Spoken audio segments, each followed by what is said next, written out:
DeAndre, John, great to be with you today.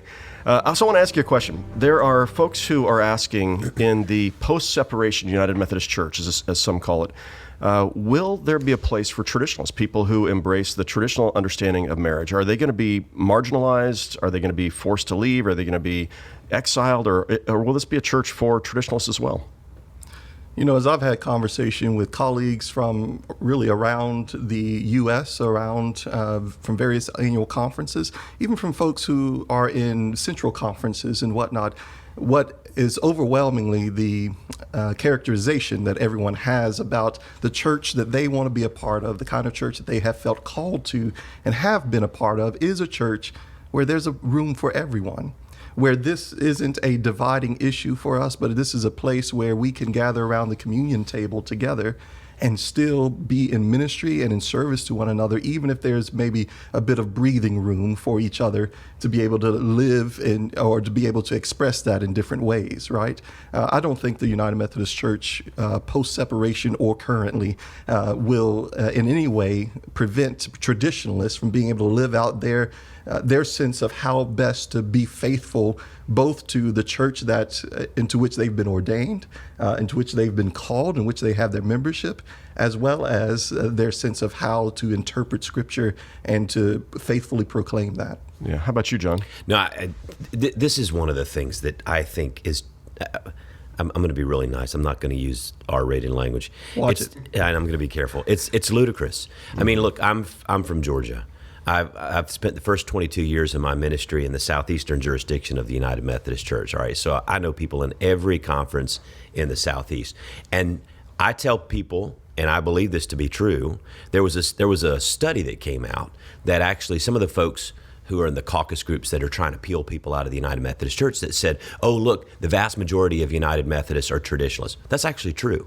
I think the vast majority of United Methodists are traditionalists, but they're also compatible. Right. When you look at how they look at this, because they're saying, but now what's being happened is they're presented with this false dilemma that, oh, well, if you're going to stay in the UMC, you can't be traditionalist.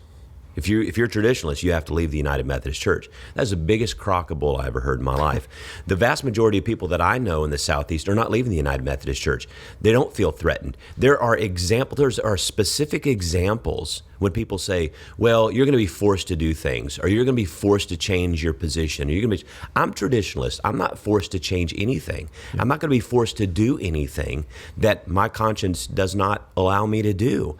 And we see that historically in the United Methodist Church. When we changed our position in the Book of Discipline on being able to remarry people who are divorced, a lot of pastors decided they didn't want to do that because you couldn't remarry divorced people in the United Methodist Church up until the 30s or 40s when we started changing the Book of Discipline. When I came into the ministry in the late 80s, early 90s, there were still a lot of pastors who were at the end of their ministry that would not marry people who had been divorced, unless it was for the reason of adultery that their spouse had left them. Yeah. And no one ever forced them in their church to marry anyone. No one's ever forced me to marry anyone. No. People have come into my office and said, I had one time a couple came and they said, hey, we want you to do our wedding like in 2 weeks. I was like, okay, well, let's talk about this. They said, well, our divorces are not final yet. Whoa. And I said, yeah, I'm not your guy. It's not going to happen. I mean, we have never been forced. Have you ever been forced to do a wedding? No, and it's not going to happen. It's never happened in the history of the church. It's not going to happen in the history of the church. To say that you're not going to have a seat at the table is the most ludicrous thing that I've ever heard in my life. Now, to be inclusive, to be like Jesus, to be willing to sit at the table with everybody. Yeah, I'm a traditionalist, but I'm not going to not sit at the table with somebody. Right. I mean, this is the key, right? No, there are, and you said this so well, there are so many traditionalists in the United Methodist Church. I don't know if it's a majority, but it's a large number. It's I would say at least half. And so if you look at that, we're not going to cut off half the church and say we don't value you. There, in all of our churches already, we value, and we have people who are traditionalists and progressive among our members. They sit in Sunday school classes together. They love one another. The one thing that I have said, and you just articulated it so well, is that we are going to ask that every United Methodist church be a place that welcomes people, that loves people, just like Jesus did. That's going to be a requirement of every pastor. We're going to love and welcome people. And we're going to have different ways of interpreting and reading Scripture, right? We're going to see some things differently, and that's going to be okay. That is what the future of the United Methodist Church looks like. And coming back to this question of being forced to marry people, I mean, currently the Book of Discipline, what's its position on a pastor's authority to marry? It's the pastor's. Yeah, it's the pastor's discretion, right? Discretion to choose whom to marry, etc. Now, currently it has a restriction around same-sex marriages and whatnot, and that may, in the future for the General Conference, may decide to lift that, but still it'll give pastors discretion on whom to marry when couples present themselves. Right. And I've heard pastors say, when they've had gay and lesbian people who wanted to get married, and they've said things like, I'm not comfortable with that, but I know a pastor down the street who is, and I want you to be a part of the church. I want to welcome you, but there is a church down the road who can do this. I'm not comfortable doing that. Go ahead. I'll say, my wife is white, and we are in an interracial marriage. And part of our history is that not everyone was very welcoming and receptive to us. Yeah. So when we came to the decision to marry, we looked intentionally for people who would love and support and encourage us, not who will give us chapter and verse as to why interracial marriage is against God's will, which is what some people wanted to give us. So, my sense from my colleagues who are LGBTQ or whatever, who might want to be married, is that they're going to look for people who actually want to do that. Exactly. I don't think a whole lot of us traditional type folks who would have an issue with doing that would get a whole lot of requests. I don't think there's going to be a couple coming to me going, I know you believe our relationship is an abomination before God. We would like for you to honor and bless our marriage. Yeah. And if you don't do that, then we're going to sue you or something. Right? Yeah. I don't think. So here's and let's be clear, though. You don't think their marriage is an abomination? No, I don't think that. But what I'm saying to you is, I'm using an example. It's like, they're not going to go. And here's the other thing. There's so much harm that's been done to the LGBTQ community that, first off, my daughter didn't want to get married in a church. I don't know. We have fewer weddings actually in churches than we've ever had. Yeah. But I'm just making the point that there's not someone going to come say, hey, will you do my wedding even though you think we're living in sin? Right. And I'm not talking about me. I'm talking about someone. They're not going to do that. Right. They're going to find someone. Everyone who gets married wants someone that they have a relationship with, someone that they know loves them, someone that they know cares about them. So that whole idea of being forced, that is a false flag. And here's an example. When they say, well, your church is going to be forced to do things. We have an example right here in Houston, Texas, in the Episcopal Church and the diocese here, and Bishop Doyle, that's right? Bishop Andy Doyle. Andy Doyle, what they've done here is an example of what the church can be, all right? So they don't force any church to do anything outside of their conscience, but the Episcopalian Church has lifted the restriction. Right. So a lot of Episcopalian churches, actually Chapelwood gave birth to what became an Episcopalian church out of this whole thing. We planted a church in East Downtown, Jacob Breeze. They became an Episcopalian church because they wanted to be more inclusive, all right? So the Episcopalian Church is very inclusive. But the biggest Episcopalian church in Houston, and one of the biggest in the nation, decided we're not going to do same-sex marriages. I know the pastor very well is a good friend. They don't do it. But they don't have this animosity towards their brothers and sisters. They're in the same denomination, in the same diocese. And if someone comes and says, hey, we're a gay couple, we want to be married, because you know what? We don't do that here, but we're gonna work with you, we're gonna help you, we're gonna introduce you to these brothers and sisters that will do it. They have no animosity, no anger, but they hold the ground. Right. Because that's their conscience and belief. Now, I'm thinking, when people say, oh, it's not going to happen, you're going to be forced, it's already happening. Yeah.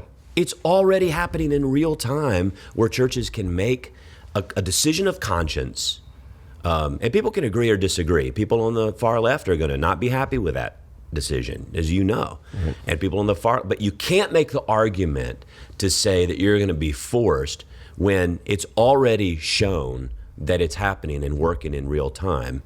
And that's exactly what we're talking about the United Methodist Church becoming, not only with pastors doing weddings, but with churches making their own decision of doing weddings or not. Well, I'd say not just what the United Methodist Church is becoming, but what it already is.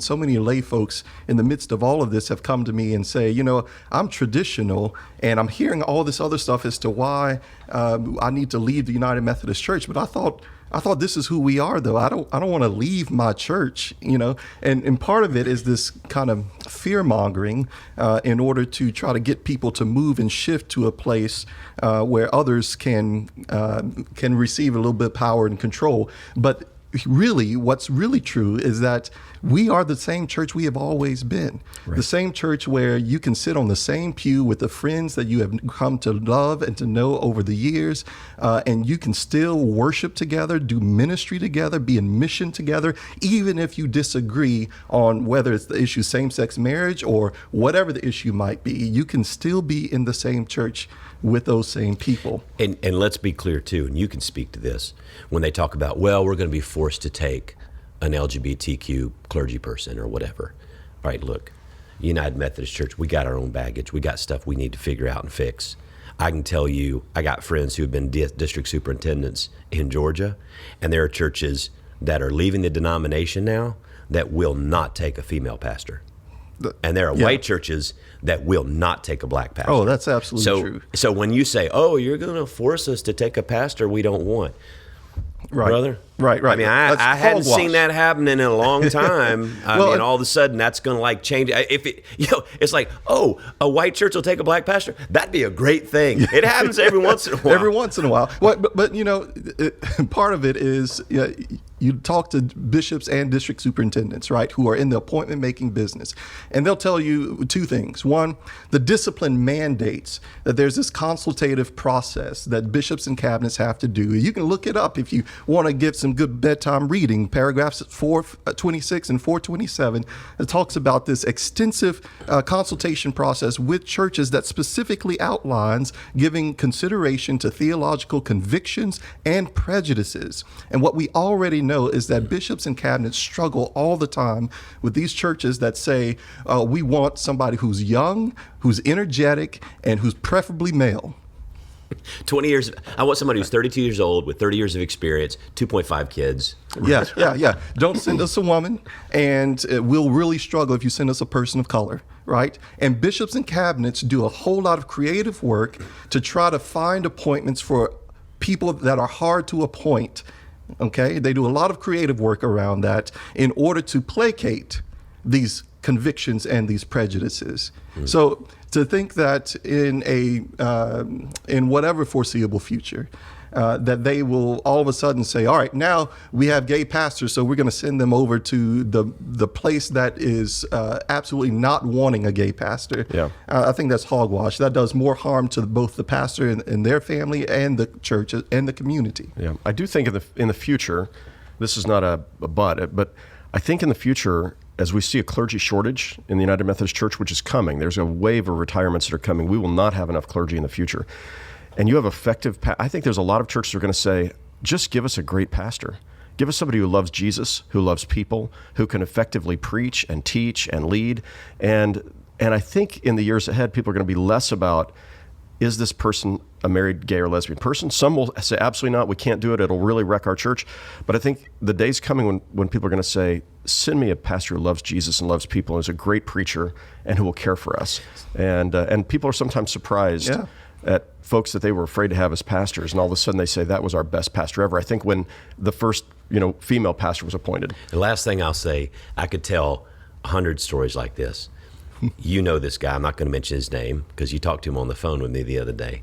He was a DS and in Georgia, and he went to a church, and this happened many times for when he was a DS, and they said, I've got a young female clergy person.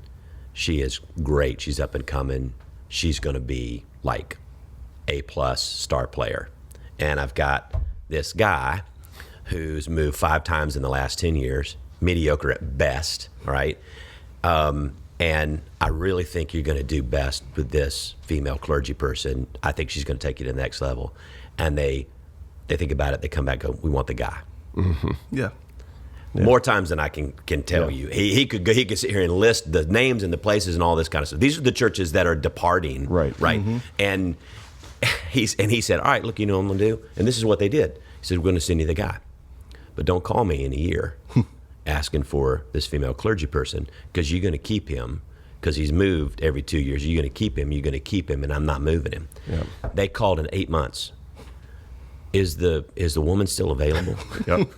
Yep. And he's like, I'm not moving him. Yeah. I mean, so what I'm saying is we got our own stuff we got to figure out, work on. That's right. But to make the argument that somehow you're going to be forced on, somebody's going to be forced on you, I mean, you're going to need to find a new argument, because we've already not done well with that in our own history. We've got a lot of that to work on in the United Methodist Church. But to make that as an argument to scare people, come on, you got to do better than that. Yeah, man. Yeah.